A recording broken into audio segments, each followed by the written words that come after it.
And we welcome you to the broadcast on Central Illinois Sports on this day after Christmas. Good afternoon to you. I'm Charlie Hull. Jack is alongside as well. And we're live from the Macomb Western Holiday Basketball Tournament at the campus of Western Illinois University and Leroy A. Ufkus Court as the Pittsfield Sockies 4-6 take on the 7-4 Rockridge Rockets. Rockridge and Pittsfield have matched up a number of times over the years in this tournament, and the Sockies have knocked off Rockridge a couple of times when they were seated higher.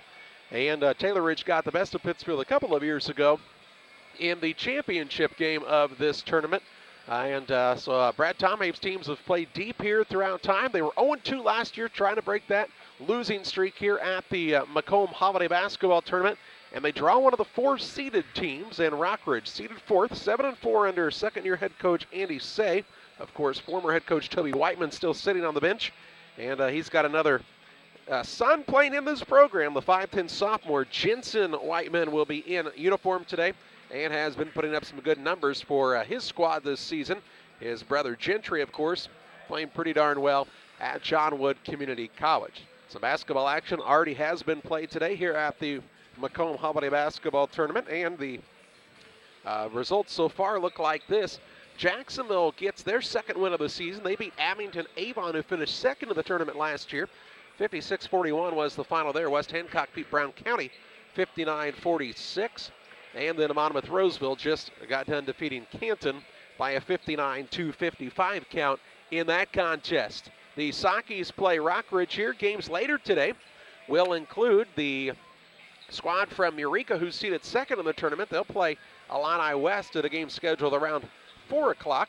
Macomb, the host school, will play Illini Bluffs at 6:30. 8 o'clock, Farmington and Liberty in a game we'll bring you here on Central Illinois Sports. And then at 9:30, Lewistown will take on Camp Point Central, also in a game we'll bring to you here on Central Illinois Sports. We're about 10 minutes away from the tip-off of this game as the Sockies take on the Rockridge Rockets. We pause for a timeout here. We'll talk more about the matchup after this. At Country Financial, we know everyone's situation is unique, and we believe that even the biggest goals start with simple steps. So when it comes to protecting the things you love and planning for the future, don't get overwhelmed. Get started today with John Hibbert, your Country Financial agent in Camp Point, Illinois. That's John Hibbert, your Country Financial agent. Call 217-593-6819. John Hibbert, Country Financial, 217-593-6819.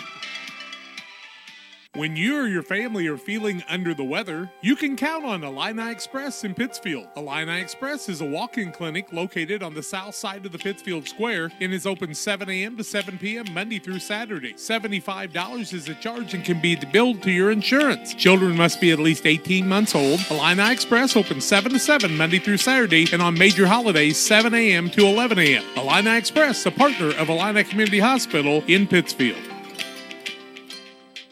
Fellowship of Christian Athletes is an international and local organization that provides support for our athletes and coaches in the area. Small groups called huddles meet regularly in our schools and communities to build strong relationships. Todd Sweatman is our area director for Western Illinois.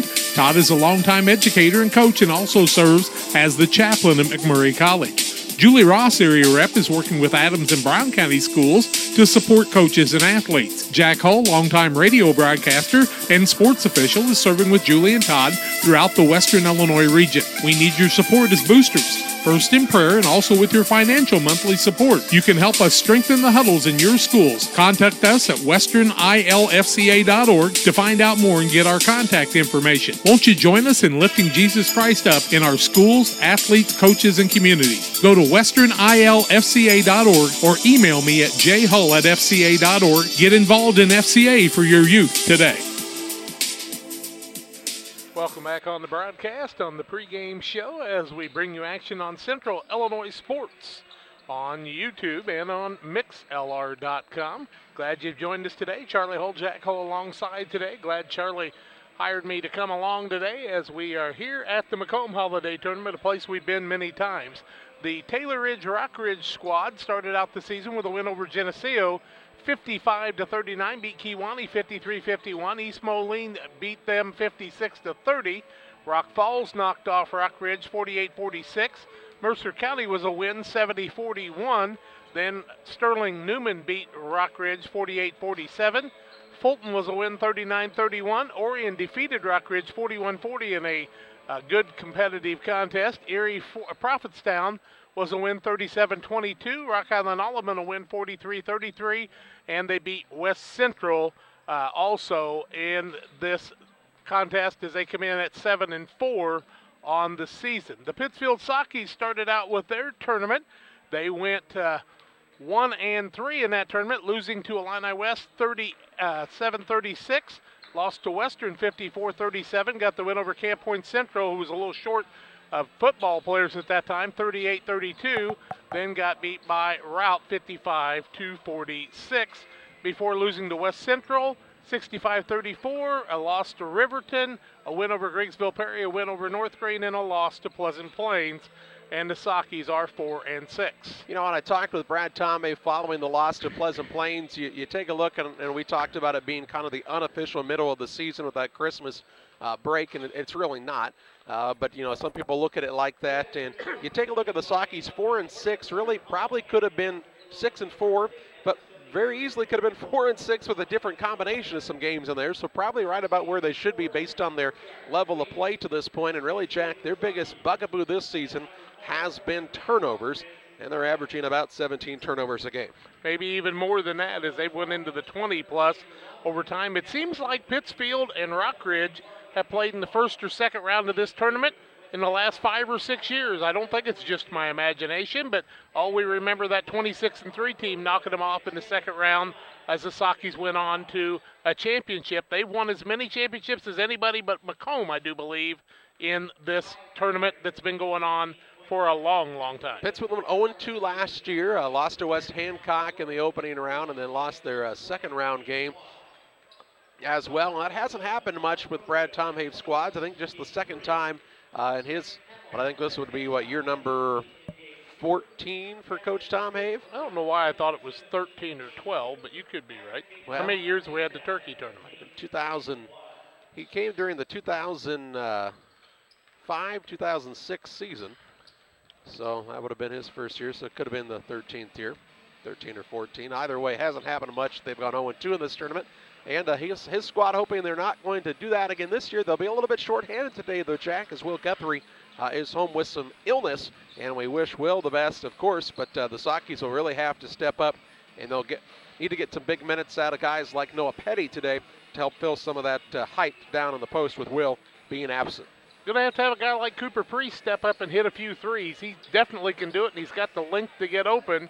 On the other side, they've got to know where Jensen Whiteman is, that's for sure, as Rockridge has likes to shoot the three, but they've really put up a lot of games where they've scored in the 30s. So the tempo of the contest seems like Pittsfield would like that tempo a little bit. Cody Bush is a 2-year starter for them, the 6'2 senior, and really a solid player. He's grown a little bit. Riley Federer, also a kid that's been in the starting lineup for the last couple of years, and they really like their 6'5 junior in Cole Rusk out there for this squad from Rockridge. And then they've got Whiteman, of course, who's just a sophomore, and they also throw a freshman onto the roster in a 6'3 young man named Nate Henry. Don't know much about him, but anytime you see a 6'3 freshman on the roster, you can expect that the coach didn't put him on there for just window dressing on the bench.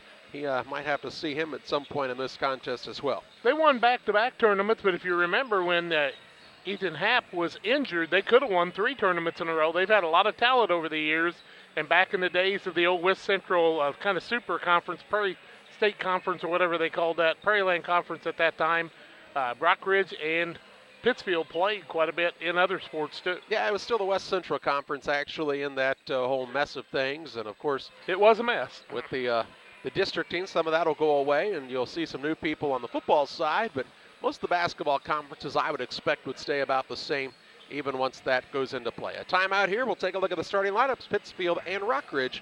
Your way next on Central Illinois Sports.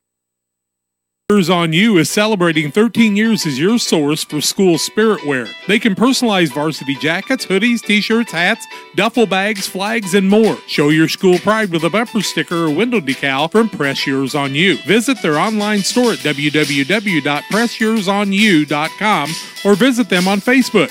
Press Yours on You, 506 West Wood on Highway 24 in Camp Point. Call 593-6031. Dear Western Grain Service is your progressive feed and grain resource for Western Illinois. They offer a full range of feed products for all species and many grain merchandising opportunities with locations in Golden, Paloma, Mount Sterling, Clayton, La Prairie, Liberty, Industry, Carthage, and Blandonsville. For more information, call Dear Western Grain Services 696-4461. That's 696-4461 or on the web at dearwesterngrain.com. Farmers State Bank of Camp Point, a branch of United Community Bank, wants to be your bank. Their friendly and helpful staff enjoys working with customers to give them the best banking experience possible. They're a full-service bank offering savings, checking, CDs, IRAs, and now offering mobile banking where you can bank from your smartphone. They can handle all your borrowing needs, whether it's home, auto, commercial, or agricultural loans. Contact Farmers State Bank at 217-593-7756. We want to be your bank. Member FDIC. Welcome back on the broadcast on Central Illinois Sports, streaming live on YouTube. We invite you to subscribe to the YouTube page and also on Mixler.com to be able to keep track of sporting events throughout the entire area, including the Sockies and, of course, the Winchester Tournament upcoming as well, and we're looking forward to that. The Rockridge Rockets are 7-4. Andy Say, their head coach. Jack, when you take a look at both of these benches, both head coaches pretty well blessed with the fact they have a guy who was a head coach on their bench to help them out. And if you look at Pittsfield, they've got a couple of guys in Todd Plattner and Scott Bacon who both run programs. That's a pretty big benefit, I would say. Yeah, you've got to really like the fact you've got other guys that got eyes that can help you see some things. You know, a guy like Scott Bacon's a guy that does a lot of the extra things for you. Then you got Todd Plattner. You can really examine things and know when to put a guy in the last minute of a quarter. But Brad Tomhave is the chief of this squad, and he'll be asking his kids to extend themselves and play a little harder today. Sockies are 4-6. They'll start the following. At a guard, a 5'10 senior, Jonathan Thomas. At another guard, he's a 5'10 senior, Jack Palmer. And at the third guard, the 5'11 sophomore, Cade Tomhave. About a forward, a 6'2" junior in Cooper Priest, and at the other forward, he is a 6'2 senior, Isaac Shaw. Shaw, Tomhave, Palmer, Priest, and Thomas for the Pittsfield Sockies. For the Rockridge Rockets, they're 7-4 on the season. Andy Say is their head coach, and their lineup today looks like this. At a guard, he's a 6'2 senior, Cody Bush. At another guard is the 5'10 sophomore, Jensen Whiteman. And at the third guard spot is the 6' senior, Riley Federer. At a forward, he's a 6'2 senior, Jacob Hilkin. At the other forward, the 6'5 junior, Cole Rusk. Rusk, Whiteman, Hilkin, Federer, and Bush for the 7-4 Rockridge Rockets. Andy Say, their head coach now, he assisted Toby Whiteman back just a few years ago, second year as the head coach. He was also a guy who worked with the youth basketball leagues in the Quad City area. So he's been working with a lot of young talent over the years. Brad Tomhave going to the book and checking something out in the beginning here. What do we got going on here? Well, they actually announced Cooper Priest as Peyton Apps, and so he just wants to make sure in the book that things are correct. We've seen a technical addressed already for a book violation earlier today. That was against Canton, actually, so he's just making sure everything's okay. And you don't want to get a technical to start the game. This ain't Lovejoy, son. This is Pittsfield basketball. Cole Rusk will jump in the center for Rockridge. The Sockies will send Isaac Shaw to the center stripe. Rockridge in the home white uniforms with the maroon numbers and black trim. The Sockies are wearing the reds this afternoon. The tip is up and controlled by Pittsfield. As Thomas has the basketball, he'll wait to let Palmer cross the half-court line, and we're underway. Man-to-man defense for Rockridge in the early going. Right side with it is Priest near the sideline.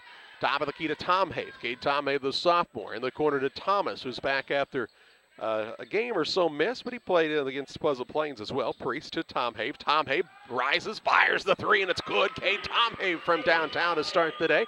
And the Sockies jump out to an early 3-0 advantage. 7:30 to play in the first on the Trash Queen scoreboard. Federer brings it into the front court. Bounce pass right side. Knocked away. Hilkin will lose it. And the Sockies force the turnover. Thomas with the steal.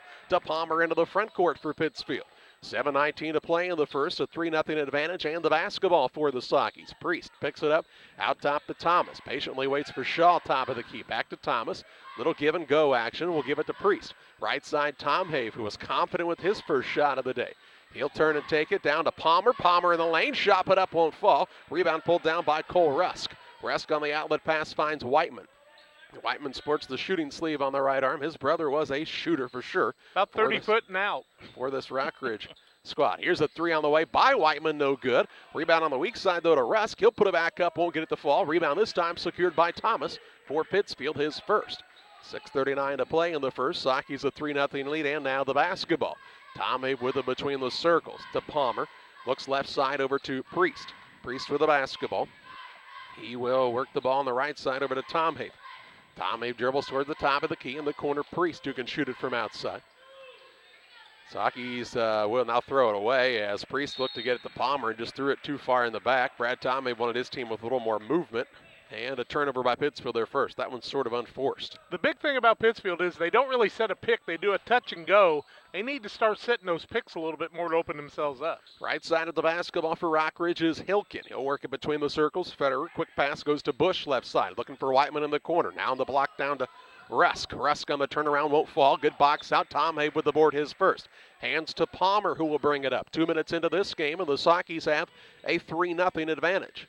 Tom Have right wing to Thomas. Thomas holds it high above his head, looks for an opening. Back out front to Tom Have. Man-to-man pressure pushing the Sockies out about 30 feet away from the hoop. Now a ball tried to hand it off to the Sockies from Tom Have to Priest. And popping a hand in there was Whiteman to knock it out of bounds. It'll stay with Pittsfield on the sideline in the front court. Got to take advantage of prosperity. When good things happen, make something good happen out of them. Don't give it right back on the turnover. In the backcourt, Jonathan Thomas threw a dangerous pass that Palmer's able to pick out of the air. He'll drive in, step back, Jay, too hard. Rebound pulled down by Federer for Rockridge. He'll turn and take it into the front court himself. 5:30 to play in the first quarter. Federer forces one up, shot won't fall. Palmer with the board for Pittsfield. 3-0 Sockies here in the bottom of the first. 5:22 to play. One shot, one shot, one shot. Sockies boxing out early. Palmer with the basketball, looks out top to Tom Have. Pass was a little wide, had to run it down. Right side to Thomas, in the lane to Priest. Fakes, puts it on the deck, and will nearly turn it over. The ball's still loose. Priest fighting for it, threw it up for grabs, and it's grabbed by Rockridge. Turnover number 2 by Pittsfield. 5 minutes to play in the first quarter. Rockridge has a couple of guys come off the bottom of the pile there, a little bit slow to bring it into the front court. That was nearly over and back. You bet. Whiteman got the 2 feet down just on the sideline to complete the catch. 4:48 to play in the first. Left side, Federer works off the screen from Rusk, looking for the pick and roll. Dishes left side to Whiteman, down to Rusk. They've got a mismatch with Palmer on him. Kicks it out top. Federer for the 3, no good. Good box out by the Sockies. Palmer puts his backside into the man and gets Rusk over the back. The big man, Rusk, 6'5", gets called for over the back. Van Winkle into the game. Priest sits down for just a little while. On the other side, we see Hilkin sit down, and who is the new man in for them? Looks like Nate Henry into the game, the 6'3" freshman. Sockies got a shutout in the first 3.5 minutes. Hope they can do that the whole game. Shaw with the basketball to Palmer. Palmer will shoot a 3, top of the key, rattles in and out, no good. Shaw rebound, put back, won't fall. A lot of contact there, and the rebound down to Rockridge. Federer takes it into the front court on the bounce. He'll work it left side to Bush. Bush on the skip over to Whiteman. In the corner to Henry, the new man into the game. He'll drive it in, now get caught at the free throw line. Has to dish it back out front. Bush. On the left side, Federer. Federer has used the bounce to Bush in the corner. 4 minutes to play in the first quarter. A 3-0 advantage for the Sockies on the Trash Queen scoreboard. For your residential and commercial trash needs, here's Henry, the freshman. Driver in, shot up, won't fall. Palmer another board, his second. He will bring it toward the front court for the Sockies. Not in any particular hurry as Palmer. The Sockies have a 3-0 advantage. 3:40 to play in the first. 0 for 5 is Taylor Ridge in the early going. A little different style of pace in this game. Here's Shaw on the drive in. Might have got away with steps, but he'll put it up and in for 2 and a 5-0 advantage for Pittsfield. 3:27 to play in the first. Little pick and roll action for the Sockies there. Palmer finds Shaw. Federer with the ball, hands it off the Bush right side. Looking out between the circles to Whiteman, stands about 35 foot away. Top of the key to Bush, back to Whiteman for a tray. It is good as it rattles in. And Whiteman puts Rockridge on the board at the 3:07 mark of the first quarter, makes the score 5-3. That ball tried to come out, but it finally fell through. Palmer with it into the front court for the Sockies. He is pressured by Federer, dishes off right wing to Thomas. Thomas had the ball just bounce strangely, and now is fouled from behind by Whiteman, who was going for the steal. Whiteman's first, team second. Only 2 fouls called in the ball game so far. Here come Petty and Priest into the ball game. Sit Cade Tomhave and Isaac Shaw down. It's important for Noah Petty to really be aggressive out there right now for the Sockies. 2:51 to play in the first. Thomas to inbound. He will throw it in to Priest. Priest will go down low, overthrew Petty, who was wide open. Just didn't hit him. I mean, he was wide open. Now the Sockies will get a break on a missed call here. Sockies will get it on the sideline. I think that went off of. I don't know. Coach Pittsfield. stays on the sideline, too. He's out of the box. You can actually go to the baseline now. But he's around the corner. Out between the circles with it is Palmer. Works it left side to Thomas. Thomas on the dribble drive. Tried to find Priest. The ball is nearly stolen away. Run down by Van Winkle. The Priest in the lane to Petty. Petty will take a single bounce. Top bound tipped around. Palmer gets an offensive board. Into Priest. Power dribble shot. Is poked away from behind out of bounds. It'll stay with Pittsfield on the baseline. Right now, the Sockies are getting the ball in a position to score. Just got to be a little stronger with it. Palmer to inbound. Underneath the hoop for the Sockies. Into Noah Petty. Petty turnaround. Little touch shot won't fall. Rebound pulled in by Rusk. Rusk with his second board. 2:15 to play in the first. 5-3 advantage for the Sockies. Whiteman brings it into the front court for Rockridge. Toward the left wing. Palmer goes for the steal. Whiteman keeps the dribble. Drives in. Dishes back out front to Rusk. Rusk a single bounce. Top of the key to Bush. On the right side, Henry. 1:57 to play in the first. Rockridge is looking for that three to take the lead. Henry on the drive to Bush in the corner. Baseline move. Kicks it out to Whiteman. Extra pass top of the key. Good ball movement. Finds a new man into the game. This is Grant Oding. Right wing to Bush for a three, and the lead won't fall. And Petty grabs the board for the Sockies. A lot of one-and-done opportunities like you talked about, as Pittsfield doing a nice job boxing out. 1:33 to play in the first. Really a lost art is the box out in the way basketball's played right now. But if you can do it successfully, you can really hold teams to a low point total. Here's Palmer, hands it off to Priest. 1:17 to play in the first. 2 field goals by the Sockies, a single 3 by Rockridge here in the early going. That's it. Priest, free throw line, Van Winkle. Fires there, no good. Rebound, Priest goes after it and gets the board. 2 hands on it, out to Palmer. Fakes the trade, drive in. Dishes off and is fouled from behind with 1:03 to play in the first. Well, I was looking down, writing something down, so we'll try to find out who the foul's on. Looks like Grant Otting picks up the foul. Otting. His first, team third. Sockies have not committed a foul so far. Priest sits down for a little while. Tomhave back in the ball game. On the other side, Otting sits down. Palmer to inbound for Pittsfield. He looks for Petty. Had the ball knocked away. Run down by Priest. Right side, Van Winkle to Tomhave. 55 ticks to play in the first. Palmer in the corner to Van Winkle. Van Winkle with the left-hand dribble. Looking backdoor for Priest. Gets it inside and travels. Ooh. A good find as far as getting the ball to him, but Priest was in a tough spot. Kind of sandwiched between two men. Shaw going to check back into the game with 48 seconds left in the quarter. 5-3 Sockies, no lead changes so far, and Petty gives the Sockies good minutes to give Shaw a little bit of a blow. 48 ticks to play in the first. 5-3 advantage for the Sockies as Rockridge's Federer brings the ball into the front court. He'll work it right side to Henry. Between the circles, that's Hilken who's checked back in. Now to Federer. Looking for an opening in Bush. Right side, rises, fires the three, no good. Rebound tip, then pulled in by Rusk. Rockridge will get another opportunity. Left side, here's three on the way by Federer, and it's good. And the Rockets have a lead. Federer's first three of the ball game, 6-5, the first lead change. 19 ticks to play in the first. Rockridge has shot a bunch of threes and now have gotten 2 to fall. Palmer brings it into the front court. He'll get it off to Tomhave with 10 seconds. Back to Palmer, way out near the half-court line with 8. Looking to go against his man, had the ball knocked away.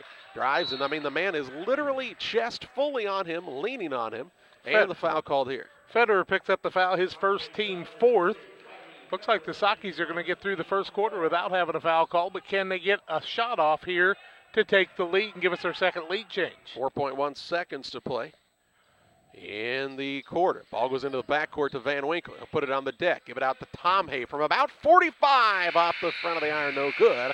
And after a quarter, it's Rockridge 6, Pittsfield 5. Back with second quarter play-by-play after this.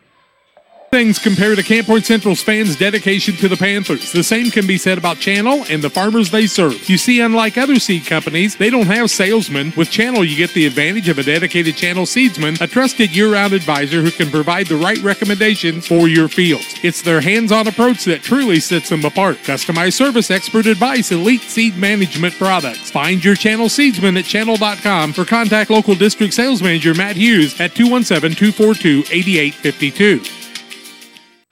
Welcome back after one quarter. Sakis trail 6-5, one lead change in the ball game. Sakis led 5-0, and then a 6-0 run by Rockridge. 2 of 8 is Rockridge, 25%. 2 of 5 from the arc, 40%. That's their 2 baskets. 1 from Whiteman and 1 from Federer. On the other side, Tom Hay started off with a 3. Shaw got a bucket, and that's it for the Sakis. 3 of 10, 1 of 4 from the arc, and it's a 6-5 ball game. And actually, the tempo, probably the way the Sakis want it to be, but have missed some great opportunities. They could probably have a 5 to 6 point lead right now. It will be Rockridge basketball to start the second quarter. They send to the court Henry Federer along with Rusk, Hilkin, and the fifth man is Whiteman. No fouls in the Sakis in the first quarter. Oh, Rockridge, how many threes did you say they've shot? 5. Here's the ball in the paint. Nice defense by Priest, but he'll get called for the foul as he hooked the man at the arm. Yep, Cooper Priest going to pick up his first, team first of the ball game. So 5 of their 8 shots have come from beyond the three-point arc. That won't help you draw many fouls. Nope. Inbounds pass will come into Whiteman. Has Shaw on him in the corner to Federer. Back out Whiteman will swing it around. All the way around the arc they go to Henry. Dribble drive inside. Pull-up shot no good. Priest with the board for Pittsfield, his first. Priest, Palmer, Tom Hay, Van Winkle, and Shaw, the 5 for the Sakis. 7:33 to play in the half. They trail 6-5 to Rockridge. Palmer on the bounce. Works at left wing to Shaw. Shaw will take a single dribble, give it out front to Tom Hay. Tom Hay to Palmer, left wing. Trying to get the defense for Rockridge moving around a little bit in the man-to-man. A lot of help side there, though, for Rockridge. Now Shaw with the ball. He'll put it on the floor one time to Priest. Priest to Shaw, need to reverse the ball. To Tom Hay right side as they do. He'll swing the elbows. Top of the key, Van Winkle traveled and is called for it here. Turnover number 4 against the Sakis, only 1 against Taylor Ridge. 7:06 left in the half, 6-5 lead for Rockridge. Here comes JT, Jonathan Thomas back into the ball game. He'll set Van Winkle down. Van Winkle just took off toward the basket without putting the dribble down. 7:03 to play in the half. 6-5 advantage for Rockridge, and they're on the attack. Henry left wing. Takes it top of the key to Federer. He'll work off of the screen right side. Had the ball bounce strangely on him. Down low to Rusk, and he's fouled by Priest, his second. Priest reaches in, tried to get the ball, couldn't. Picked up his second foul. Second team foul, ball out of bounds for Rockridge.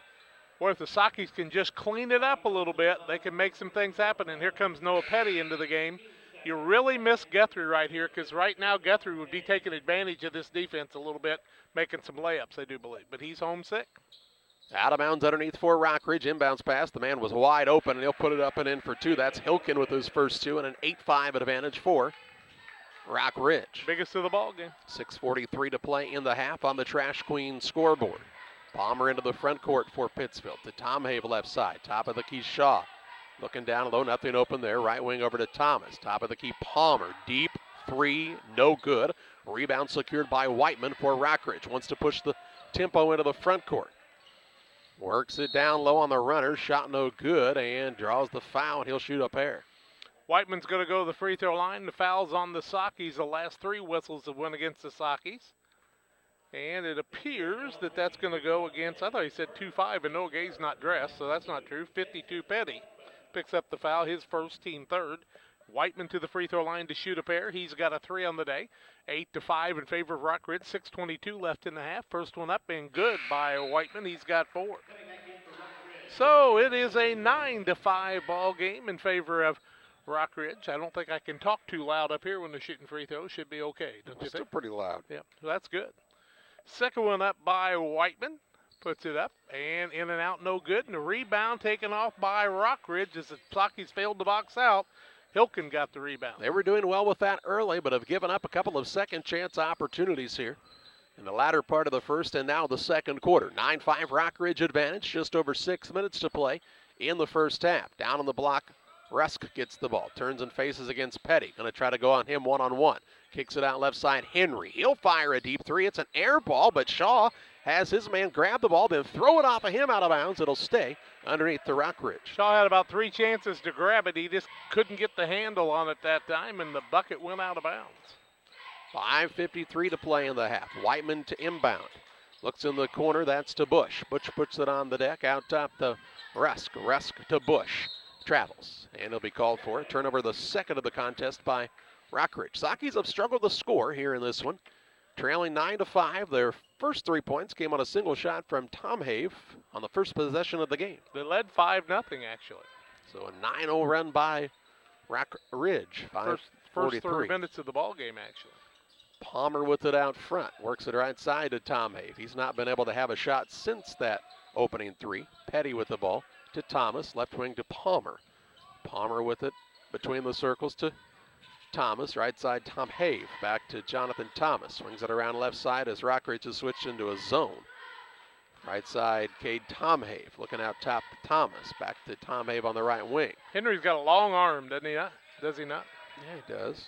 He and so does Bush out top. Cody Bush, I remember him as a sophomore coming into the game at about 5'8". He's grown to about 6'2" now. Sockies playing a little 3-man right now, but not getting any openings. Tom Have puts it on the floor, left side Palmer. Palmer will work it back out top to Tom Have. 4:55 to play in the half. 9-5 the lead for Rockridge. Tom Have, top of the key, Thomas looking down low to Petty. Petty going to go to work. Turnaround shot, fade away, no good. Rebound tipped and secured by Rockridge's Cody Bush. His first. Really not a bad spot to get the ball that time for the Sockies. Just couldn't get the finish. He just needed to go left, and he was wide open that time. 4:35 to play in the half. 9-5 Taylor Ridge, and they're on the attack here. Henry with the ball.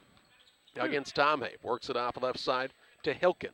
Hilken a single bounce to Henry. Passes right side Whiteman. Whiteman with Thomas up guarding him, trying to pressure. Drives in, past the man. Shot up off the high bounce, no good. Rebound down to Palmer. Palmer, what, third rebound? Third, you bet. To Tom Have into the front court. Left side to Thomas. Thomas skip pass to Palmer. Top of the key, three, no good. Sockies haven't hit a shot in an eternity. And they'll call a foul underneath here against Henry as he took Shaw out from behind. And the Sockies will maintain the possession underneath. His first, team fifth, and he just kind of caught him on the hip and pushed him out of bounds. Shaw was strong enough to stand his ground. Here's going to be Otting coming back into the game. And I do believe that's Federer back in the contest. 9-5 Rockridge, 4:05 left in the half. Sockies haven't scored since Christmas. They need to get a bucket here. Inbounds pass from Tom Have goes to Noah Petty. Petty looking for an opening, finds Palmer. Halfway through the second quarter, and the Sockies have not scored in the quarter, and really it was at about the 3:30 mark of the first since they've scored. Top of the key, Thomas with the ball. Sockies are running the little play they called Texas. Looking back door to Palmer. Palmer off the glass too hard. Rebound tipped and out of bounds off of two Rockridge players. It'll stay with Pittsfield underneath. Sockies caught a break there. Noah Petty's strong, but he's got to be able to get that thinking and the hands together to grab that ball out of the air. 3:41 to play in the second. Palmer to inbound. Looking. He'll get it to Petty in the corner. Petty hands it off to Palmer. He calls out a new play, does Jack Palmer, the point guard for Pittsfield. Sockies 4-6 on the season. Rockridge, the fourth-ranked team in this tournament. And now a turnover out front. Henry steals it away, goes in after Shaw. Shot up no good. Rebound run down by Rusk. He's the first man down the court. And Pittsfield wants a timeout. We'll pause as well. 3:20 to play in the first half. It's 11-5. Rockridge on an 11-0 run against the Sockies. Back with you after this.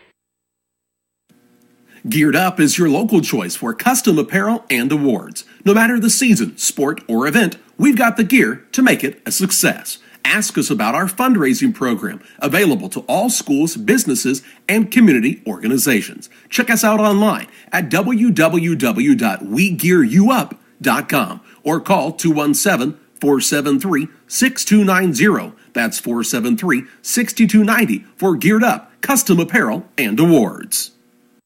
3:20 to play in the half. It's an 11-5 advantage for Rockridge over Pittsfield on the Trash Queen scoreboard. Sockies have a lid on their basket right now. 11 points in a row for Rockridge after Pittsfield jumped out to a 5-0 lead. They've only gotten 4 shots off in the second quarter and just 14 in the game. Thomas with the ball right side, looking down low to Palmer in amongst the trees, dishes off to Shaw. His shot is up and good. Good find by Palmer. Shaw's got 4 and makes it 11-7. 3 minutes to play in the half. Defensively, the Sockies have done pretty decently. Here's Federer on a drive in, looks to the corner. That's to Bush, a 3-ball on the way with a man flying at him, and he knocks it down. And Cody Bush gives his team a 7-point lead, 14-7, 2:40 to play in the half. Interesting offense. Well, they're trying to drive past you and then kick to the corner for that 3. Here's a ball that goes off of Tom Have last out of bounds, tipped by Whiteman, and then off of Tom Have, a turnover by the Sockies. They're 6th. That is actually their 6th, and you got to come and meet the basketball. How many times have you heard that and told kids that over the years? 2:30 to play in the half. Federer with it. Bounce pass right side near the sideline. That's to Otting. Otting out top, Federer to Bush. Bush in the corner, Whiteman. Whiteman back to Bush. Looking down low to Rusk. Rusk going to try to hook around his man. Kicks it right side to Otting, who steps into the shot for the 3, no good. And Tom Have grabs the board for Pittsfield. To Palmer. Wants to push it into the front court. Works it left side, Thomas. To Palmer. Tom Have right side. Looks down low. He'll get it off to Van Winkle. Van Winkle bounce pass to Thomas. Thomas looks into Shaw. Shaw puts it on the floor, and it's swiped away from behind. Stolen away, turnover number 7. Whiteman with the steal. Drives in, off to Rusk. His runner-up no good. A lot of contact, no call. Rebound is saved in bounds, and Thomas will come out of there with it for the Sockies. As does not have the numbers. He will pull it back out if he can. Looking for an opening still. Try to feed it into Tom Hay. Ball knocked out of bounds. It'll stay with Pittsfield underneath. Thomas really had the speed to go by the guy, but decided to pull it back out as he didn't have the numbers, and the Sockies were slow trailing him that time where they'd have that second man open. 1:41 to play in the half. 14-7 advantage for Rockridge on the Trash Queen scoreboard. Inbounds pass. Palmer looks for an opening. He'll get it into Thomas.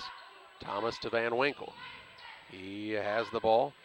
Sweeps a couple of times off to Shaw. Shaw just never looks really comfortable with the ball in his hands out front. Now he throws it away as Whiteman has an easy steal and a layup. That's up and good.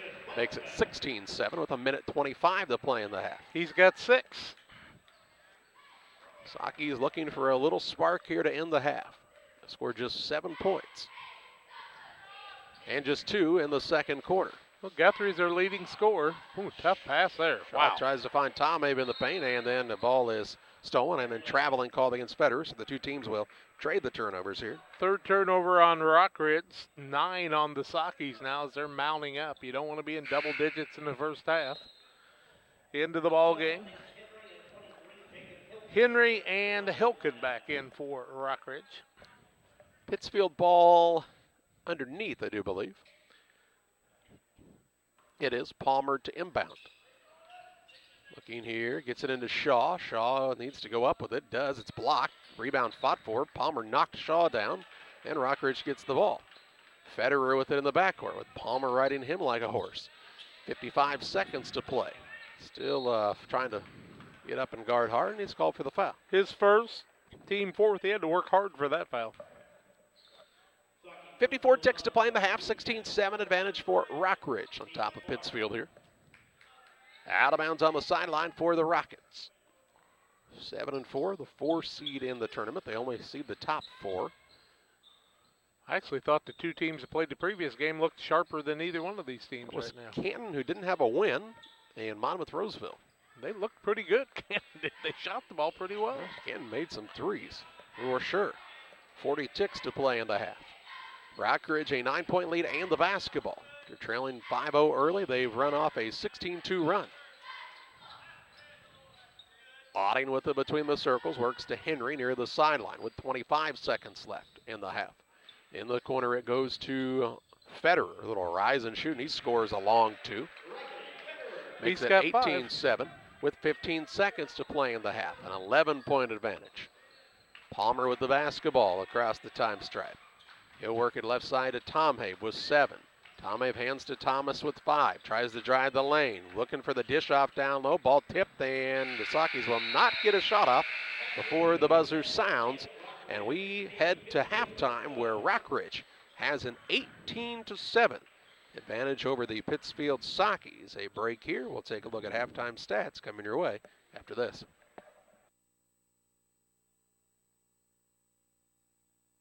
As the year starts to come to an end and families enjoy more time indoors, Cascom realizes you need reliable internet, great television, and a reliable home phone service. So from now until the end of the year, Cascom will be offering an amazing deal on its triple play bundle services. Call today and get internet, Broadvision TV, and VoIP phone for only $99 a month for 6 full months. Call us today at 1-800-252-9. No contracts or install fees. Some restrictions may apply. When you're way out on the farm right in the middle of harvest, there's nobody watching. No audience, no crowd. The only bright lights beam from a combine. They're not pointing at you. All that's here is a field. It may not look like a place of glory, but there's still a winner. There's still a score. For many farmers who planted Golden Harvest seed this year, victory is about to set in. Contact Golden Harvest Seed Advisor Steve Farlow now for the seed to make every acre count. Golden Harvest and Steve Farlow are proud to help sponsor Central Panther football.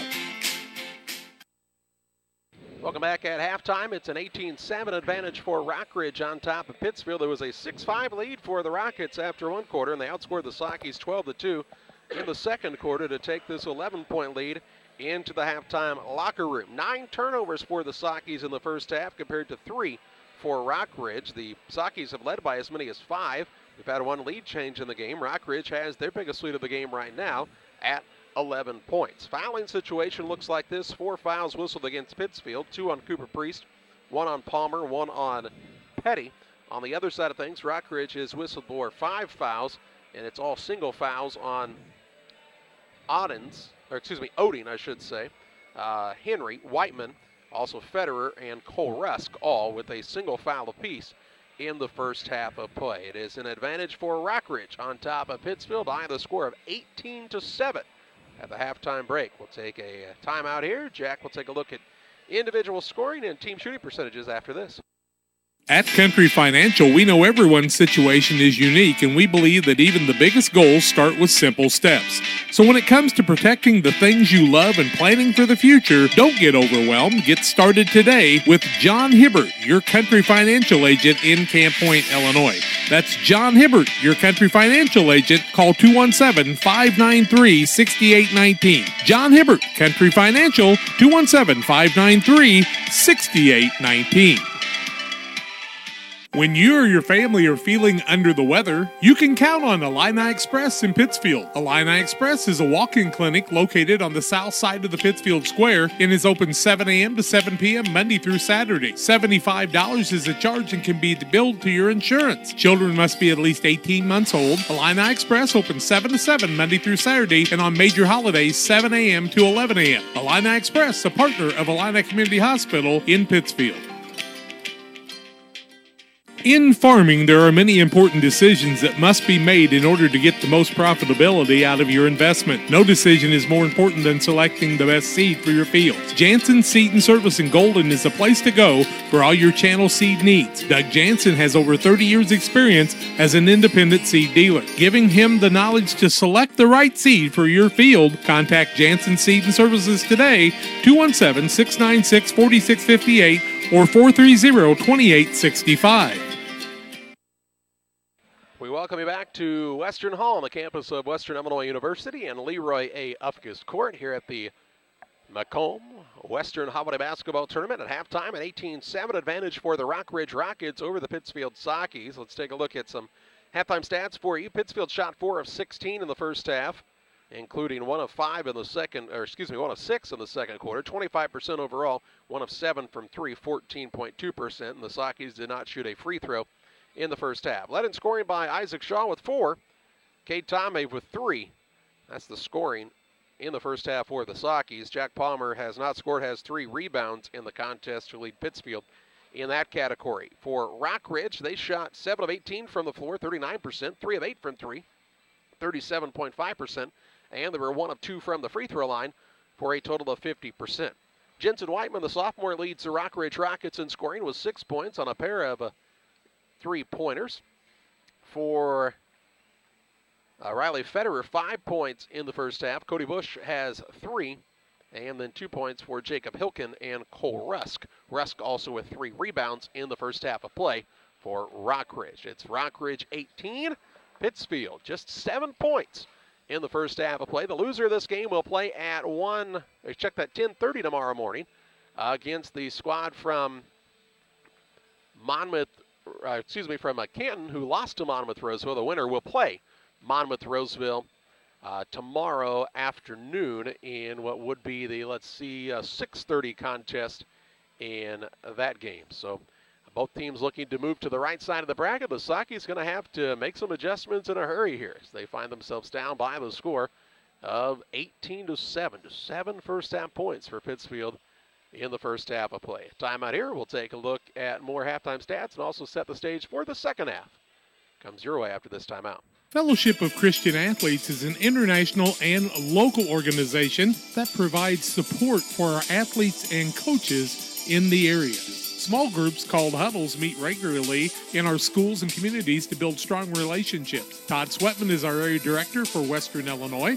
Todd is a longtime educator and coach and also serves as the chaplain at McMurray College. Julie Ross, area rep, is working with Adams and Brown County schools to support coaches and athletes. Jack Hull, longtime radio broadcaster and sports official, is serving with Julie and Todd throughout the Western Illinois region. We need your support as boosters, first in prayer and also with your financial monthly support. You can help us strengthen the huddles in your schools. Contact us at westernilfca.org to find out more and get our contact information. Won't you join us in lifting Jesus Christ up in our schools, athletes, coaches, and community? Go to westernilfca.org or email me at jhull@fca.org. Get involved in FCA for your youth today.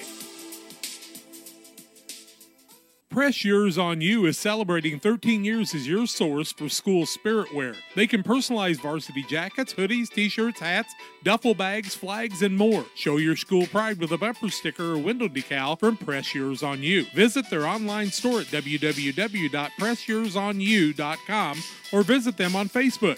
Press Yours on You, 506 West Wood on Highway 24 in Camp Point. Call 593-6031.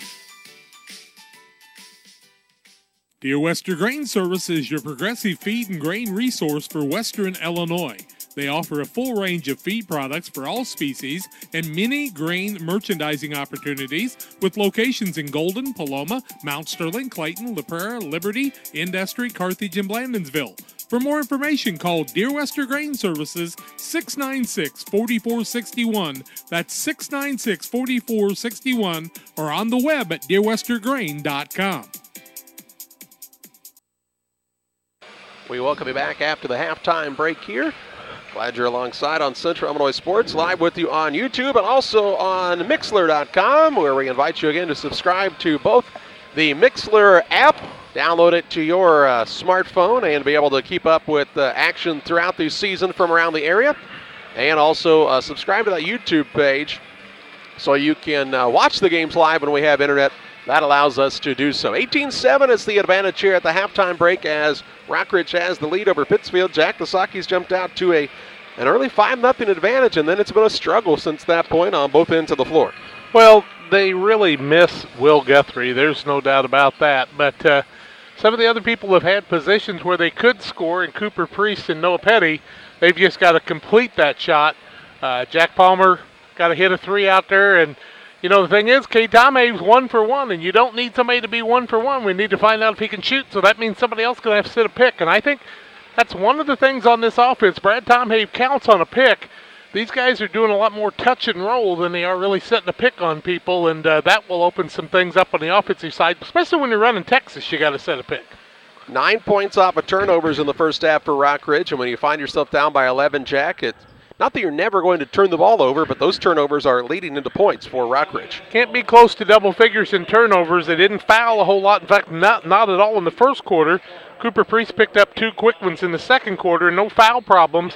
But I'd like to see the Sakis just get out there and be more aggressive and not be afraid to make a mistake.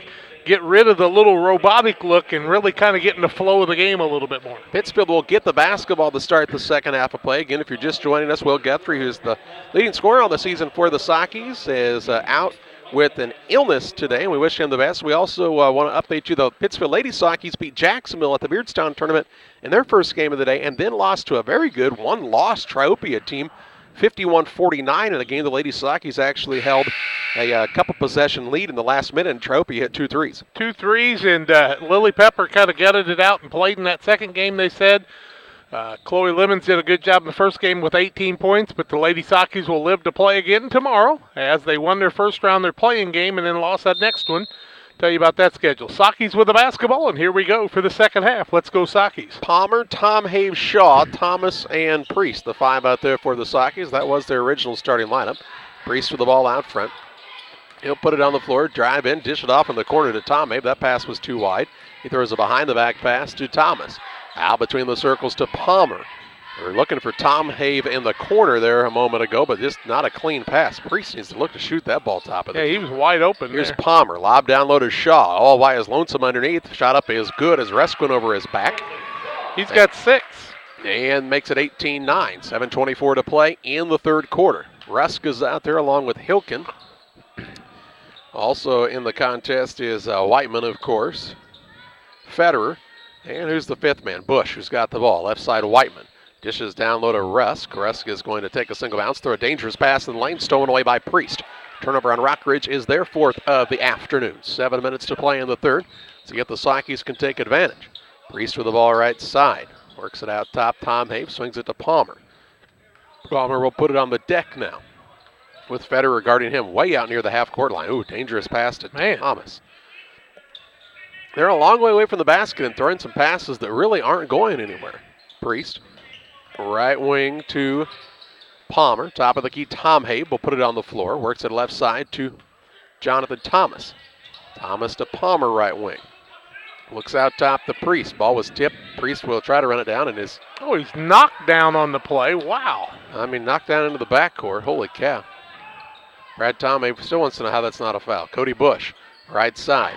That's to Hilken. Hilken baseline drive. They are just, absolutely letting people kill one another right now down there as Hilken is knocked from his feet. Priest went to get the ball at the half-court line, and it's terrible. The referee looks at Brad Tom Haves and says, get back in the coaching box. Okay. I don't want to have to explain myself. Out between the circles with it is Bush. Works at left side. Whiteman drives in, and an offensive foul. Thomas draws the charge. Whiteman picks up the foul. That'll be his second. Turnover number 5 on Rockridge. First foul of the second half. And Mary Kay and the gang just got into the ballgame. I was just going to say, would you call that the blush or the... I'd call that the cosmetic blush, yes. A little makeup. 6 minutes to play in the third. 18-9 advantage for Rockridge. Coach Tomei still working on the sidelines there, too. He's in the box, by the way. Priest with the ball out front. Works it right side to Palmer. Palmer to Priest. Left side to Tom Haves. Tom Haves will dribble out front, dishes it off right side to Thomas. Between the circles, Shaw threw a pass left side and too wide for Palmer, out of bounds. And the thing is when they're catching the ball, it's not like they're really grabbing the ball with a lot of authority. And that time Shaw just moved the ball and threw it about 4 foot inside of Palmer. I'm not sure who was not where they were supposed to be. 5:35 to play in the third. 18-9 advantage for Rockridge. Federer with the ball, looking for a drive inside. Help side comes to stop the penetration. They'll work it back around to Whiteman. Whiteman on the drive to the middle. Dishes right wing to Henry. Henry will try the dribble drive. Pull up jump shot good. And Nate Henry, the 6'3 freshman with his first 2. He extended the arms and looked good on that shot. Makes it a 20-9 score. Ties the biggest lead of the ball game for the 3rd time. Sasaki's held Rockridge scoreless for the first almost 3 minutes of this third quarter, but have not been able to climb closer. Here's Palmer on a drive in, blocked out of bounds by Resk. It'll stay underneath of the Sockies and allow Van Winkle to come in. You got to know when to hold him and know when to fold him, and that time the man was just too big for him to go against. And luckily, Russ knocked it out of bounds. But the Sockies need to get in the flow of the offense, passing the ball, and that comes with crisp passes and moving the ball around very quickly. Cade Tom Haves sat down as Van Winkle was checked back into the game. Out top, Palmer. just late on that pass. It's stolen away. On the other end, Bush with the layup is up and good. Larceny and the layup by the Rockets make it 22-9. Biggest lead right now. Right side, Thomas with the ball. He'll work it out front, and is fouled by Whiteman. Whiteman's going to pick up his second team foul. Thing is, at any time if the Sakis would just kind of get their offensive flow in it, they could be right back in this ball game, even though they trail by 13. They led 5-0 in this game. Inbounds pass will go in the backcourt to Palmer. Palmer with the ball left side, Priest.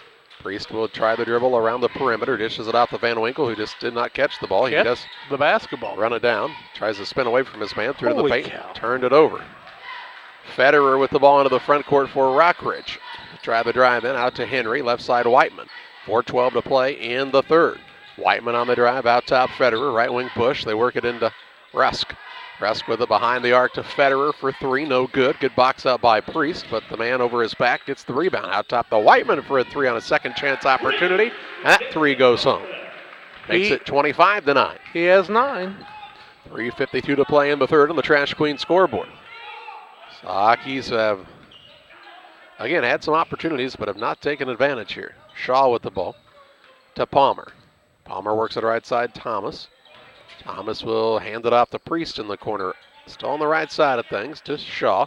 Let's help facilitate some things to Palmer left side. He's going to fire a three on the way too short. Rebound pulled in by Whiteman. Off to Federer, who takes it into the front court on the bounce. Left side, Bush. Bush baseline. Drives in. Layup up is no good, but he's fouled. He'll shoot two. Bush will go to the free throw line to shoot our third and fourth free throws of the ball game. Noah Petty's going to check in for the Sakis in just a minute, and I do believe that's going to go on Shaw. That'll be his first team foul. To the free throw line goes Cody Bush. He's got 5 in the day, a 3 and a 2. And 1 for 2 is Rockridge on the day. 3:19 left third quarter, 25-9. Make it 26-9 as he makes the first, and he's got 6. Whiteman sits down as Otting comes back into the game, also returning as Hilken. As Rusk takes a chair, the Sakis sit down Thomas and Priest and bring in McKinnon and Petty. Tim's got a smile. Happy birthday, Tim. Second one up, no good, and a rebound taken off by Petty with some authority. Not a guard around to give it to. Finally, the guard comes back and helps him. 3:12 to play in the third, 26-9 the lead for Rockridge. Left side with it is Van Winkle. Tries the lob down low, knocked out of bounds by Henry. I know that they're trying to create something, but that's the second time in a row Van Winkle's made a pass that had no chance for success. Now underneath, Palmer to throw it in. Looking, lobs it into Shaw. Shaw going to give it back to Palmer on the baseline. He'll try to back his man in. They'll turn around, fadeaway shot won't fall. And on the rebound, a foul called against Isaac Shaw. Shaw's going to pick up the foul. That'll be his second, team foul number 2 of the second half. He and Petty both trying to clear people out. 17-point lead after the Sakis led 5-0. A 26-4 run. Rockridge. 2:50 to play in the third. Federer gets the ball to Henry, left side Otting. Otting will dish it out top to Federer. Off the screen, looking down low in the paint. That's to Hilken. Hilken will try to spin around Van Winkle. Dishes out top to Otting. Otting will get away with steps. Now he drives. Floater up, no good. Rebound is secured by Shaw. Shaw's got hands in him all over the place. Clears the ball off to Palmer. Palmer pushes into the front court. 2:25 to play in the second quarter. Out top, Van Winkle. Right side to McKinnon. McKinnon will try the move inside. Drives in, dished it off, and turns it over. 14 turnovers now for the Sakis. 5 here in the third. 2:10 to play, third quarter. And we have a foul whistled against Pittsfield. Van Winkle, I do believe. Palmer, I believe, right? It is Palmer. He put both hands on the man. His third team foul. 2 on Shaw and 1 on him. Sitting down is Otting. Back into the ball game, I do believe, is Hilken. Bounce pass comes in the corner to Henry. Henry will try the drive in. Got tripped up and fouled. Thought he just lost the basketball there, but a foul on the Sakis. Shaw's going to pick up his third, and when you get aggressive like he did, then they start looking for you a little bit more. Priest comes into the ball game, and he will sit down Palmer. So you're going to have to count on Van Winkle and Priest to handle the ball. McKinnon to bring it in, I guess. Here's a turnaround shot, no good. McKinnon with the rebound. He's smacked in the face. No call. Got hit. The Priest who will bring it up. He said, I'd like to say I'm hurt, but I haven't got time. Henry with the steal as Priest tried to dish it to the wing. Henry with the layup is up and good. Makes it 28-9 with 1:45 to play in the third. Henry proves he could play in the NBA with that move. Here's a ball tipped out of bounds. It'll stay with Pittsfield underneath. You guys had me watching NBA yesterday, so I know what traveling looks like. I just don't see it called much. Priest to inbound for Pittsfield. Lob into Shaw. Shaw is bumped and fouled from behind by Henry. Pretty ugly basketball right now. Henry's going to pick up the foul. That'll be his second, team foul number 3. Otting into the ball game. Sitting down is Nate Henry. Otting got about a 30-second rest there. Inbounds pass. Priest looking to throw it in. Gets it into Petty. Petty will put it on the floor. Spin, has his shot blocked. And the rebound down to Federer. He wants to push into the front court. Coast to coast. Nobody stops the ball. And one for Federer. Federer's going to get the bucket. Let's see if I can find him here. I know he's on there. He's got 7, and who was the foul on? McKinnon with the foul, his first, team 5th, and the and one. 4 free throws have been shot, now the 5th, and the Sakis have not shot one yet. McKinnon will sit down. And Thomas back in, I do believe. Federer puts it up. In, out, and back in again. He's got another. Give him 8 on the day. 31-9. 1:29 to play in the third. It was 18-7 at halftime. Thomas with the basketball. Somebody go help him. There you go. Shaw now to Priest. Priest left wing. He'll dribble toward the top of the key. Passes right side Van Winkle. Works out front to Shaw. Left side to Priest. Priest couldn't get free. Now he tries to throw it down low to Petty. Petty going to go to work. Turnaround shot no good. And on the rebound is Federer once again. He'll push into the front court. Drives coast to coast. Layup up no good, but he's fouled. Rinse and repeat. Priest, I do believe, will pick up his 3rd foul, if I'm not mistaken. He will. 16 fouls, shooting foul. 2 free throws for Federer, who made the 3-point play just moments ago. He's got 8 in the ball game. 3 of 5 is Rockridge. 1 minute left third quarter, 31-9. Make it 31-9 as he misses the first. So he'll get the second. Tom Hay back in and Palmer back in. That's what happens when you try to say Palmer and Tom Hay at the same time. And Van Winkle and Priest will sit down. Body language. Got to keep your head up and keep positive. Doing the things you need to do. Second one up by Federer. In and out, no good. Ball tipped away, but Thomas gets the rebound and almost knocked down after that. 54 seconds to play in the third. Palmer with the basketball out top to Thomas. Balance the floor, guys. Thomas will give it off to Palmer to Petty out front with 42 seconds to play here in the third. 31-9 is the lead for Rockridge. Now Petty tries to dribble, had it knocked away, gets it back to Tom Abe in the corner for a 3 good.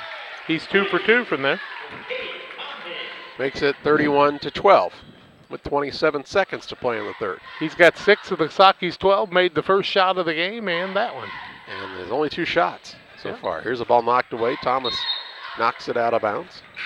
What do you call when Hilken blocks the guy away from going after the ball like that? Is that a foul? Icing. Icing, yeah. So they'll have a face-off.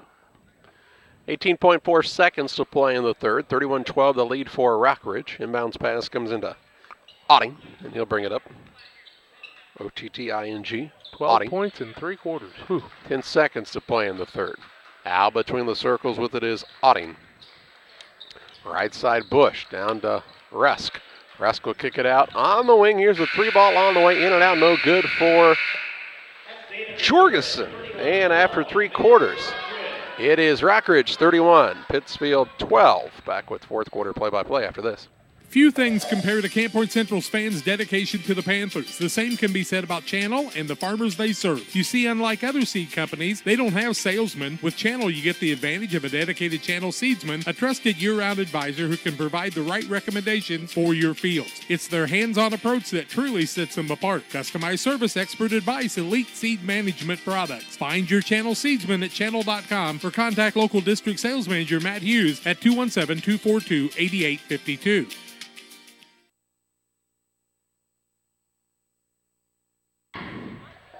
Well, after 3 quarters, it's a 31-12 advantage for Rockridge over Pittsfield, and Jack's got a look at shooting statistics. Well, 12 of 27 is Rockridge, 45%. They are 4 for 11 from the arc and 3 of 7 from the free throw line. Sockies are 6 of 23, 26%.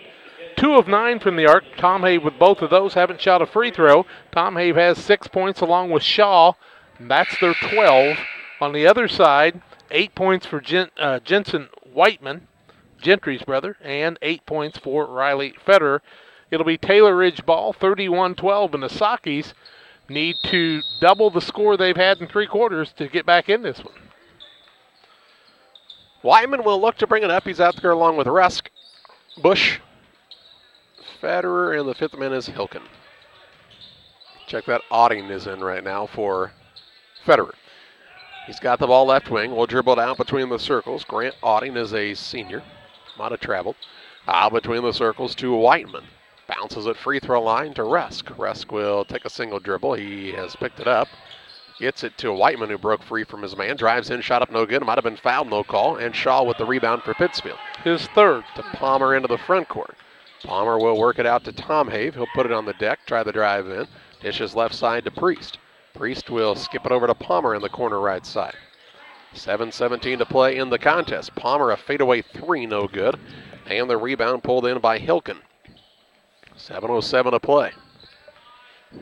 31-12 the lead for Rockridge on the Trash Queen scoreboard here at Leroy A. Ufka's court.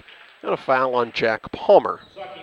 Sometimes it's so intriguing. Palmer's going to pick up his 3rd, 7th team foul, 1-and-1 situation. A lot of contact there in the 2nd quarter and part of the 3rd, and then Palmer puts one hand on the guy and really doesn't change his pursuit and gets called for the foul out front. Back to the free throw line goes Rockridge. They're 3 of 7 from there. They'll shoot the 1-and-1. And the free throws will come the way of Jensen Whiteman, who's 1 for 2 on the day. First one is up and way short, and the Sockies' Tom Have comes down with his 3rd rebound of the day. So neither team looking sharp. Yep, into the front court. Tom Have, deep 3s, 3 for 3. And he got fouled, no call on the play, and he's got 9. 31-15 with 6:44 to play. Shoot about 5 more of those, and we're right back in it. That's right. Steal 3, steal 3, steal 3. That's kind of what Canton did. Here's a drive to the basket by Bush. Shot up is no good. Rebound fought for. Palmer comes down with it.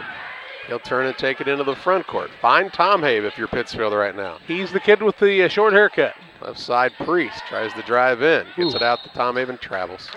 Does No, Priest. no jump stop that time. 16th turnover, 7 in the second half. And when you're trying to get back in the game, you got to do the little things right. And I guarantee you, practice after practice after practice, they work on that jump stop. We've seen it for the 20 years I've been there. I don't care who's coaching for the Sockies.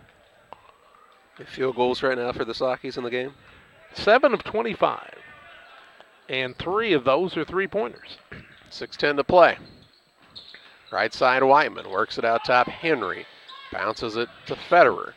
Federer patient with the ball. The Bush out front. He'll fire a 3 up, no good. Probably one of the dumbest shots I've seen in ages. Palmer with his 5th rebound. Palmer drives inside, forces one up, blocked from behind on a jump shot, fouled by Bush. Not a smart foul either. I'm sorry. Not a good trip down the court there for Cody Bush. His first team 4th. I mean, you're up 31-15. You're 30 foot from the basket. Your offense is running fine, and you throw up a 3. Palmer's going to shoot the first free throws for the Sockies on the day. He was feeling it. First one is up and way short. You got to do the little things right. Palmer's still looking for his first point. Van Winkle in, Cooper Priest out. And I haven't seen Priest looking to shoot at all today. Kind of limping right now. Yeah, holding the hip. The trainer will sprint down to help out. Second one up by Palmer. In and out, no good. And the rebound comes off the other way. That's to Rusk. He picks up his 5th board of the day. After he's done with his nachos, of course. 5:45 to play. Not the usual trainer for the Sockies, by the way. Phil would have been right on that. Here's a ball knocked loose, run down by Resk out to Federer for three. It's no good. Rebound to Tom Have. Keep shooting the three, boys. The Sockies can make some shots. Rockridge may give them a chance to get back into this one. Palmer, floater, no good. Rebound down to Resk. No offense run there whatsoever. Resk picks up his 6th board of the day. How do you not find Tom Have? Yeah. Last couple trips down the court. 3 for 3 on the day. I mean, it's nothing but the bottom of the net. I'm not saying it's need to listen to our broadcast. Saying it's going to be a for sure thing, but here's a timeout whistle.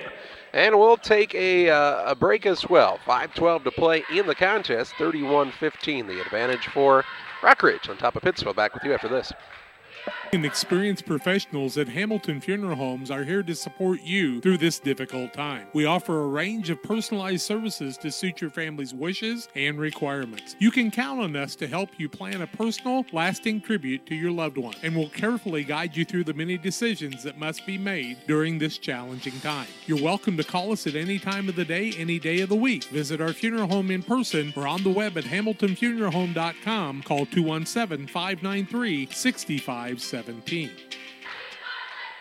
5:12 to play in this one. 31-15, the advantage for Rockridge on top of Pittsfield on the Trash Queen scoreboard.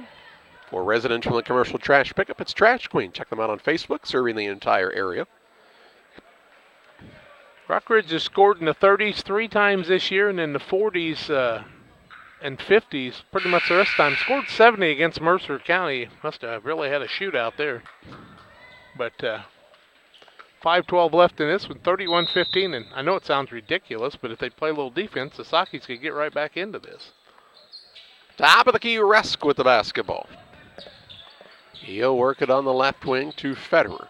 Between the circles, Whiteman. Do you think Andy Say might have said to his team, let's be a little more patient offensively? Here's a shot by Hendry, and I like the way that kid plays. Yep, he's got 6. He's probably told him if he shoot another 3, I'm going to take you out of the game, run the offense. 33-15, the lead for the Rockets. Both coaches been talking that way. Van Winkle throws a pass that had no chance. It was way high for Shaw, and a turnover on the Sockies. How many now? Just 17 on the day. Ugh. 4:37 to play. Now Van Winkle called for the foul, and Cooper Priest will come back into the contest. Van Winkle's first, team 8th, 1-and-1 situation. 4:36 left, and there hadn't been a flow today other than Tom Have catching and shooting the threes, and that part's looked pretty good. Well, it's not like he's made 10 threes, but he's 3 of 3, and you never want to finish a game shooting 100%. No. I said to Brian Rhodes years ago, your dad didn't let you shoot the 3 enough, and I noticed his daughter made 8 of them the other day. First one is up and good by Henry. He's got 7 on the day. And he'll get another. Stretch the lead out to 20 with 4:36 to play. Second one up. Also good, 35-15. Palmer with it into the front court to Tom Have. To work off the handoff to Priest. Priest on the drive in, has his shot blocked. Gets his own rebound to Palmer. Left side, 3-ball on the way, no good. And on the rebound, they'll call Shaw for boxing out. Shaw's the marked man right now. He's got his 4th, 9th team foul. So they'll walk to the other end and shoot the 1 and bonus. We'll have broadcasts for you tonight at 8 o'clock. Liberty will play against Farmington. And then at 9:30, I'll have my cot pulled out here to take a nap. And Camp Point Central will play Lewiston. Here's a free throw up, no good. Rebound down to Shaw. He loses his footing. Yep, has his feet knocked out from under him and goes to the floor, so you give him a rebound and a turnover. And that'll be the 18th turnover after his 4th rebound. Bounce pass is kicked out of bounds by Palmer. It'll stay with Rockridge underneath. Who shot that last free throw? It was Resk. Thank you. The bounce pass coming into the corner to Bush. Out to Resk. Shaw guarding hard on him. Least number of points scored in a game in this tournament. I'd say it's in the 20s. Saki's going to have to hurry to get there.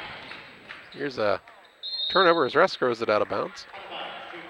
Well, let's see. Fewest in 2 games they have. I didn't see the 1 game. Into the front court, Palmer. Drives in, travels. Turnover. Number 19. Fewest points allowed in 2 games is 48. Scored in 2 games is 45. So I don't know what the single game is. Bergen scored 122 in the game. These 2 teams have combined for 50. 3:47 to play. So Fewest combined in the game. Here's Whiteman over at 3. No good, and then he's fouled by Palmer. Palmer will pick up the foul. His 4th. 10th team foul. So 3 free throws, as Harry Waggy would say. Not 1, not 2, but 3 free throws with 3:44 left in the contest. 5 of 9 is Rockridge. It'll be Whiteman. He may be a little close here for free throws because he usually likes to shoot from about 30 like his brother Gentry. First one is up, and he's got that down. He's got 10. Gentry's having a good season with John Wood. 36-15 now. There's one.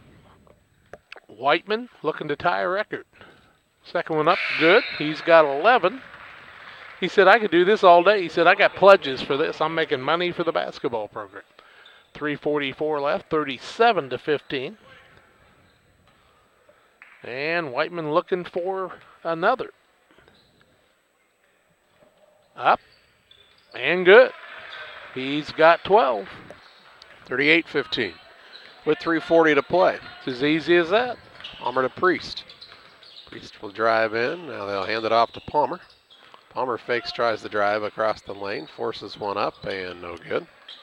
Where's Tommy? Rebound pulled in by Rusk. Into the front court, Whiteman to Bush. Down on the baseline, Hilkin had a ball knocked away. Here's a shot faked and a drive to the basket by Hilkin, no good. Rebound into Shaw. Off to Palmer with 3:10 remaining. 5 rebounds for Shaw on the day. Priest going to fire a 3. It's good. How many times have we talked about we'd like to see him shoot the ball more? His first 3. Brett Tomiv calls a quick timeout. We'll keep it right here, 38-18 with 3:05 to play. What if the Saki's shooting from 3 right now? They are 4 of 13. 3 of 3 is Tom Have, and 1 for 10 is the rest of the team. Well, Priest is 1 for 1, though. Yeah. So they have 2 guys shooting 100% from 3. And, you know, through the broadcast, you pretty much know the other people who put them up. 3:05 left in the contest, 38-18. Pittsfield will check Tom Have out of the game.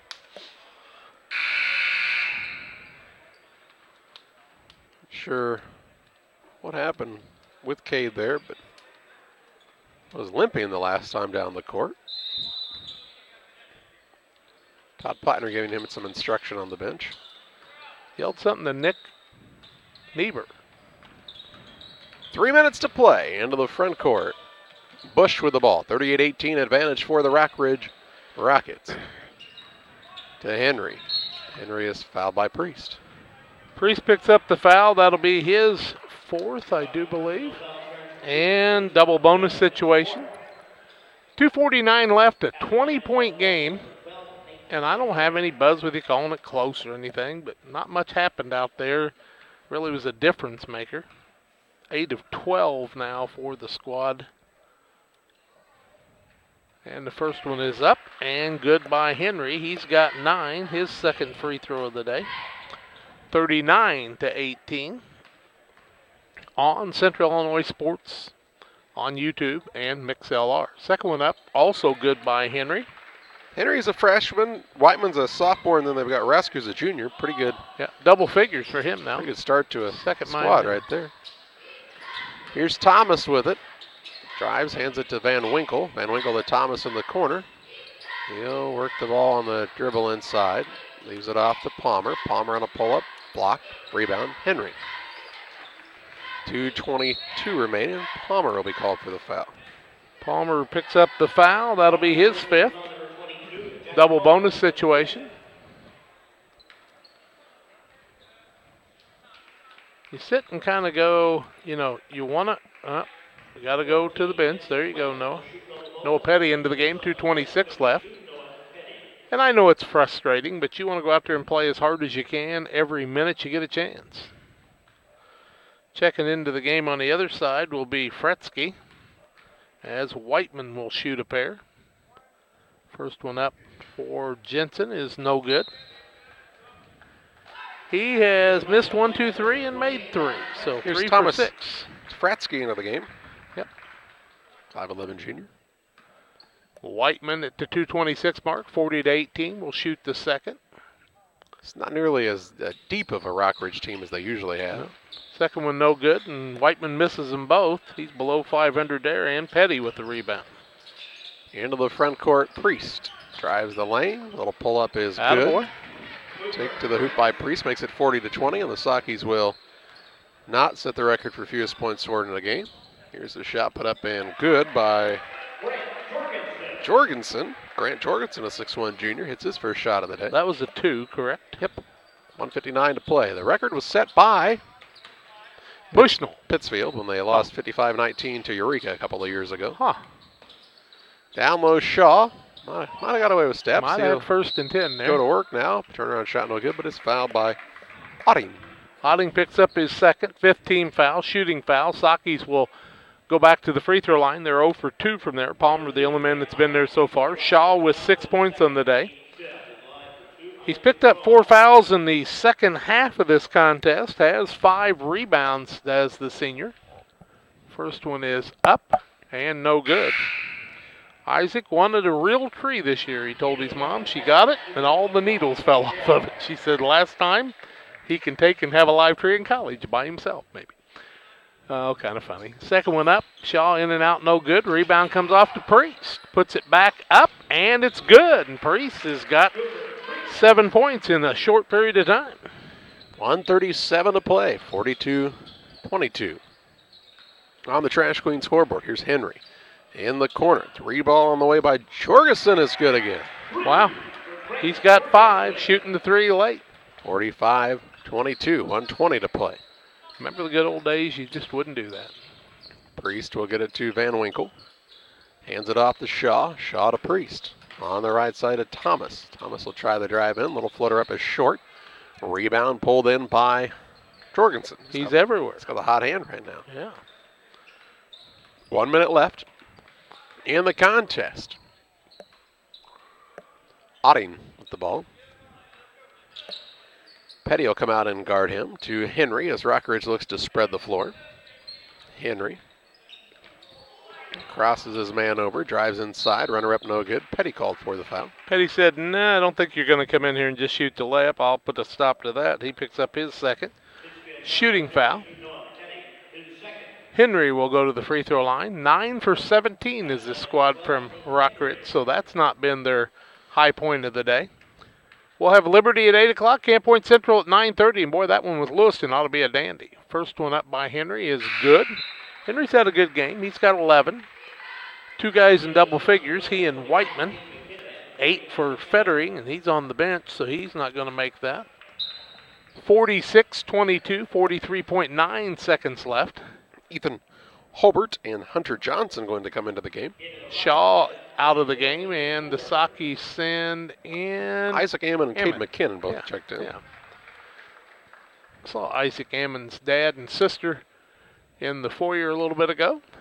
Second one up by Henry is also good. He does it textbooks wise, and he's got 12. 47-22. Sockies trail with 43 seconds left. McKinnon works it right side to Priest. The ball knocked and stolen away by Jorgensen. Jorgensen will go coast to coast. Layup is up and good. He's got 7 points in a hurry here. Yeah, he does. His mom said, how come I'm not playing more? Priest is laying down on the opposite baseline as he got knocked to the court on the rebound. Well, they threw the ball back in before the referee killed it. Now Priest will get up, and looks like Peyton Apps will come in for Priest. Looks like he's okay, just might have twisted an ankle. Tell you what, once you put the nachos down, that trainer's right on things. Just teasing. 28 seconds to play. Peyton Apps into the game for the Sockies. He'll dish it off on the right wing to Van Winkle. Van Winkle into Petty. Petty will turn, shoot, and miss the shot. Rebound Ammon. Put back up, won't fall. Put up with the left hand. Pretty impressive. Rebound on the court, and it'll be Saki ball in the alternating possession arrow. Two guys from Rockridge and Noah Petty, and he kind of surrounded both of them and the ball and caused the jump ball. Apps to inbound. Looks in to try to get it into Petty. It's loose on the court again, and this time stolen away. 21 turnovers now. 5 seconds left, and Jorgensen will just dribble this one out, I would assume. And the final in the ballgame will be a 49-22 win for Rockridge over Pittsfield. Saki's dropped to 4-7. Rockridge improves to 8-4. We take you to the post-game show where we'll have final stats and analysis and a visit with Saki head coach Brad Tomave coming your way after this. Geared Up is your local choice for custom apparel and awards. No matter the season, sport, or event, we've got the gear to make it a success. Ask us about our fundraising program, available to all schools, businesses, and community organizations. Check us out online at www.wegearyouup.com or call 217-473-6290. That's 473-6290 for Geared Up, custom apparel, and awards.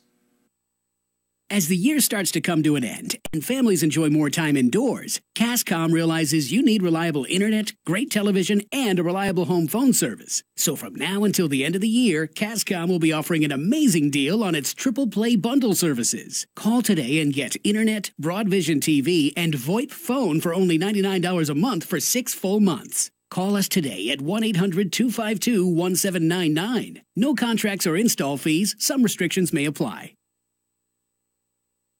When you're way out on the farm right in the middle of harvest, there's nobody watching. No audience, no crowd. The only bright lights beam from a combine. They're not pointing at you. All that's here is a field. It may not look like a place of glory, but there's still a winner. There's still a score. For many farmers who planted Golden Harvest Seed this year, victory is about to set in. Contact Golden Harvest Seed Advisor Steve Farlow now for the seed to make every acre count. Golden Harvest and Steve Farlow are proud to help sponsor Central Panther football. Welcome back on the broadcast. Final in this contest, Rockridge with the victory over the Asakis. 49-22 is the final. It was a 6-5 game after a quarter, and then the Asakis just kind of forgot to keep up. They lose this one 49-22. Fall to 4-7 on the season. Rockridge improves to, this is 9-4, and Jack's got to look at some final stats. I'll be darned. I thought there were 7-4 coming in. 16-37 Rockridge, 43%. 5 of 15 from the three, 33%. They were 7 of 18 after 2 quarters and 16 of 37 at the end of the ballgame, so they maintained their shooting percentage pretty much throughout. Only 11 of 19, 57% from the free throw line. And Rockridge was led by Jensen Whiteman, the sophomore, with 12. 12 also from Nate Henry on the day, 6 from Cody Bush. 2 points from Jacob Hilken, 8 points from Riley Federer, and 2 from Cole Rusk. On the Saki side, Cade Tomhave made 3 threes, 3 for 3 from there, had 9 points.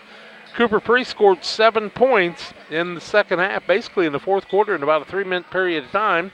And also Shaw had 6 on the day, and that's the only 3 Sakis that scored on the day. Sakis were 0 for 4 from the free throw line and turned the ball over 21 times on the day.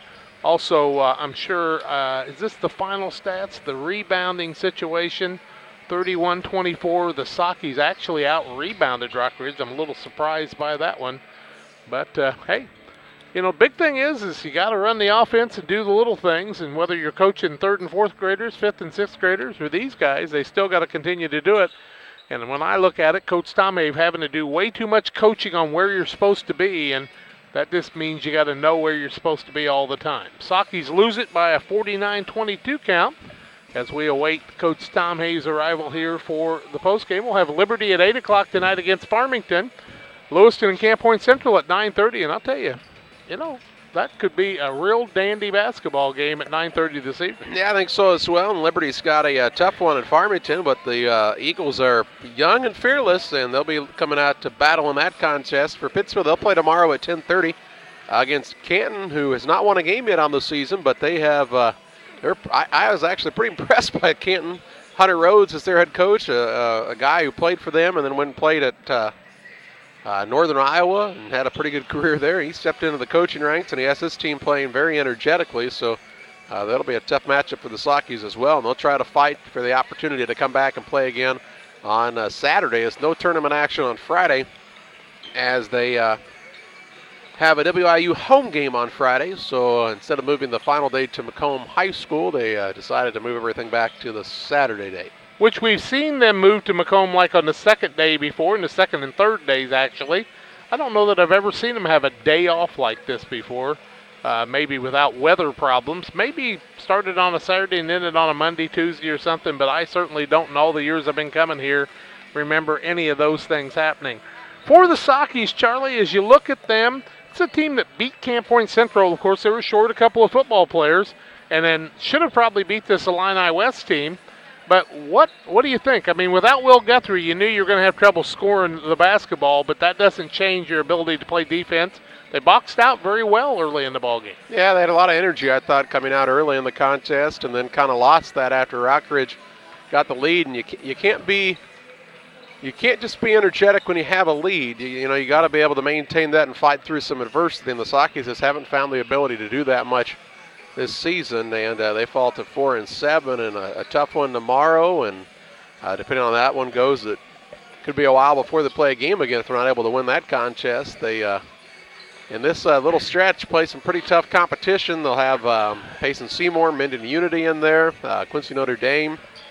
Pretty tough little stretch for the Sockies, and then they'll just head to the Jerseyville tournament to play mostly 3A and 4A teams there. So not a lot of time to sit around and feel sorry for yourself if you're Pittsfield. Got to keep fighting. We'll pause for a timeout here. We'll talk with Pittsfield head coach Brad Tomei following this. At Country Financial, we know everyone's situation is unique, and we believe that even the biggest goals start with simple steps. So when it comes to protecting the things you love and planning for the future, don't get overwhelmed. Get started today with John Hibbert, your Country Financial agent in Camp Point, Illinois. That's John Hibbert, your Country Financial agent. Call 217-5...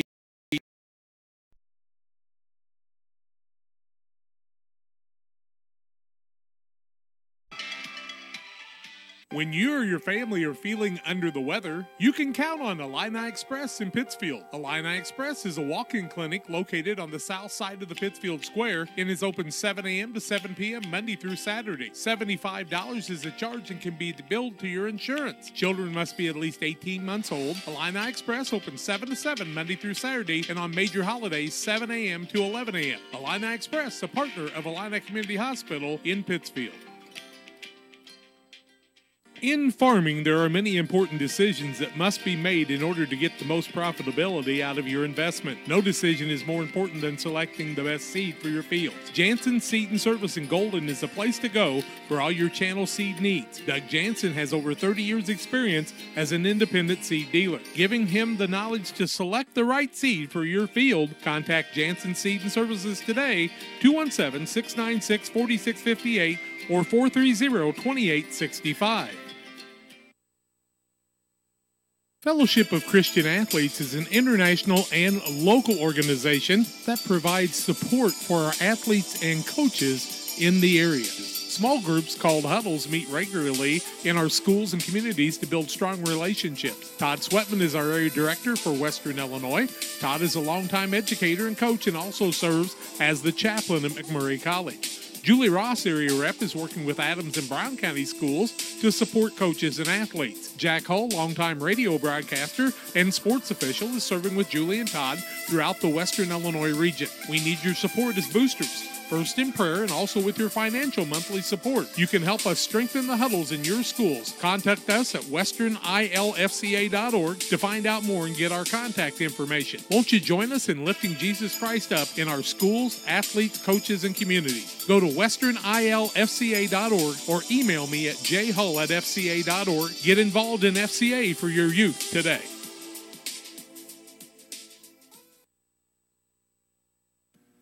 Geared Up is your local choice for custom apparel. Geared Up is your local choice for custom apparel and awards. No matter the season, sport, or event, we've got the gear to make it a success. Ask us about our fundraising program, available to all schools, businesses, and community organizations. Check us out online at www.wegearyouup.com or call 217-473-6290. That's 473-6290 for Geared Up, custom apparel, and awards. We welcome you back on Central Illinois Sports. Final score in the contest, a 49-22 win for Rockridge over Pittsfield. And as Jack told you a few moments ago, we'll have an 8 o'clock contest coming for you tonight as Liberty will play their contest against Farmington. And then later on this evening, 9:30, Camp Point Central will go head-to-head with Lewiston. We will have to catch up with Brad Tomei, the Saki head coach, tomorrow following their contest and talk to him more. And we'll do so then. Until then, we bid you farewell from Western Illinois University and Leroy Ufkus Court, where Rockridge defeats Pittsfield 49-22. This has been another Central Illinois Sports presentation.